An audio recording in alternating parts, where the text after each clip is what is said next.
34-year-old girl is murdered in her own house at night. In the morning, the forensic department comes and collects thousands of types of evidence and takes them away. After this, years after years pass, but for 40 years, no one finds out who the killer is. But a can of Coca-Cola does something such that a 40-year-old case gets solved in 40 hours. To hear this story, you will have to come with me to a state in America, Laredo, and believe me, this case will solve your problem. It is the story of 1981. 34-year-old Sylvia was a very ambitious girl in college. She was an archaeologist by profession, reading history, looking at maps of history, taking inspiration from historical buildings and making maps of new buildings were her occupations. Along with this, she also had her own business of making wedding cakes. And overall, Sylvia was an independent girl, and after becoming financially stable, she took a house of her own near her parents' house where she used to live alone. But she always used to have morning coffee with her family. It was the 4th of August, 1981. It was 8 o'clock in the morning, and like every day, Sylvia's father went to her house for morning coffee to join him. On reaching the house, he saw a very strange atmosphere. The door of the house was open, and the door of the back door was also open. As soon as her father went inside the house, he saw that Sylvia was lying in the middle of the living room and bedroom covered in blood. Now he ran to Sylvia and saw that blood was oozing out of Sylvia's body. And the thing to notice was that there was not a single piece of clothing on Sylvia's body. Both her hands were tied in the same coffin. His shirt was tied and a towel was placed on her mouth. They remove the towel and see that Sylvia has been shot in the head. She has been stabbed in the chest several times. Seeing Sylvia naked like this, they push the towel off her body. Then they go to the phone to call the ambulance and the police, because this was the year 1981. Mobile phones were invented only 10 years ago. Most of the houses still have landline phones. When they reach the phone, they see that someone had cut the landline wire. When the police reaches Sylvia's house, her father tells them that Sylvia's body was naked and he had covered her with the towel. The police removes the towel so that they can cover the crime scene without disturbing it. Sylvia's body is sent for post-mortem, after which the department immediately searches her house. On investigation, they find that an attempt has been made to break the bedroom window, but the window could not be broken due to its being too strong. After which they go to the bathroom, and there they see that a very big window of the bathroom is completely broken, and the way out of that window leads straight into the bushes. They also search the bushes to collect evidence, and about 6 feet away in the bushes they find the glass of the broken window. Many evidences are also found from inside the house. Even though Sylvia's body was found on the floor between the drawing room and the bedroom, a lot of blood was spread on the bed in Sylvia's bedroom. Her entire bedsheet, pillow covers, and doormats were all covered in blood. The police also found a knife lying near the bed in the blood. Now this knife was Sylvia's bedsheet, Sylvia's pillow cover, an orange-colored towel lying near the bed which had washed Sylvia's face, and since Sylvia's body was found without clothes, some tissue was taken from her private part, and Sylvia's shirt with which her hands were tied. The forensic department takes all these things with them for examination. Along with examining all the evidence, the police also talks to the family members, and when Sylvia's family is questioned, the family members tell that no one had come to Sylvia's house on 4th August. Along with this, the police also come to know that at 11 p.m., Sylvia had talked to her sister on the phone. This proves that at 11 p.m., Sylvia had talked to her sister on the phone. By 11 p.m., after the murder, the phone wires were found cut. This shows that whoever had entered Sylvia's house must have entered after 11 p.m. Absalia's post-mortem report comes in, which there are 2 causes of death. First, she was stabbed 3 times on the chest, due to which her heart and both lungs were severely injured.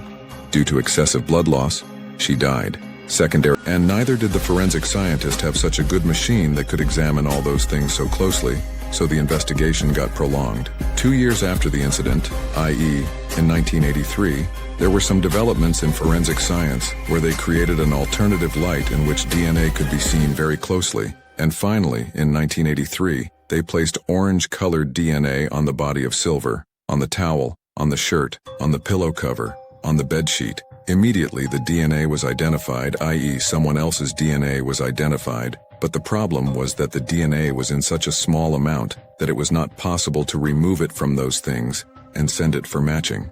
Time passed, but with time, science also progressed, and the CBI finally developed the DNA and found it to be of a man.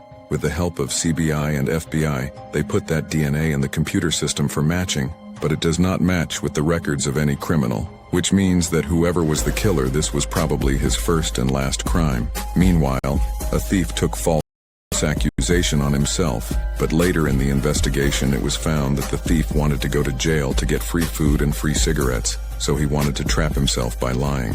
After this, every year CBI and FBI tried to match the DNA with the database, but till 2020, this DNA did not match with anyone in any database. Now the year 2020 comes. In 2020, a company, United Data Collect, comes forward, which used to keep DNA samples of people in their database for health-related research. Now SBI takes their help, and now 26 the DNA found in Sylvia's house in 2020 matches with the DNA of a family tree.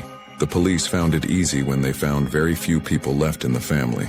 Gradually, the police ruled out everyone, and the needle of suspicion fell on only one person, a man who used to live about 20 kilometers away from Sylvia's house in 1981 and was living in a nearby place named Nibras. Now the police started visiting her building. One day a man went to collect the garbage of the building and dump it in the dustbin near the house. Taking advantage of the situation, the police picked up those bags and took them to the foreign chackwals. The police found a bill in the garbage in the name of Jasper Sheesh. It had his email address and a list of the items he had purchased.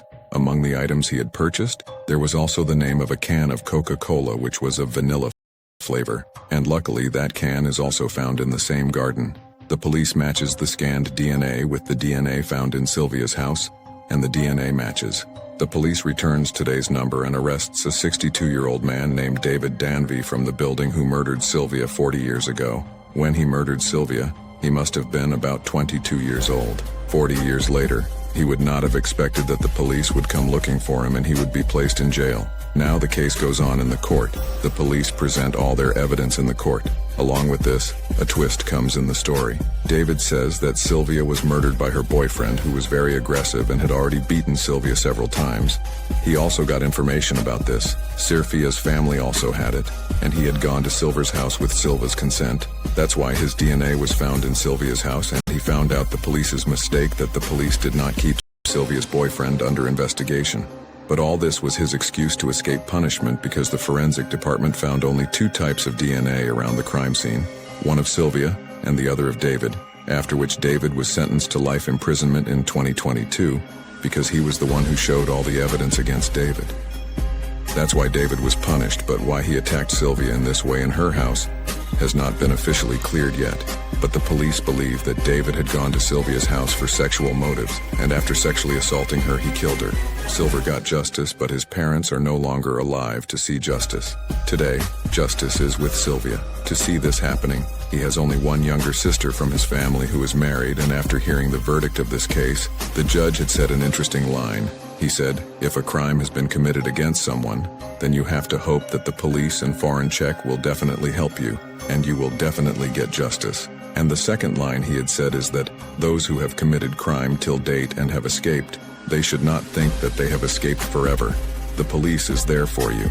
If you are interested in true crime stories, then you can subscribe to this channel, and if you find this case interesting, then please definitely like the video and subscribe the channel.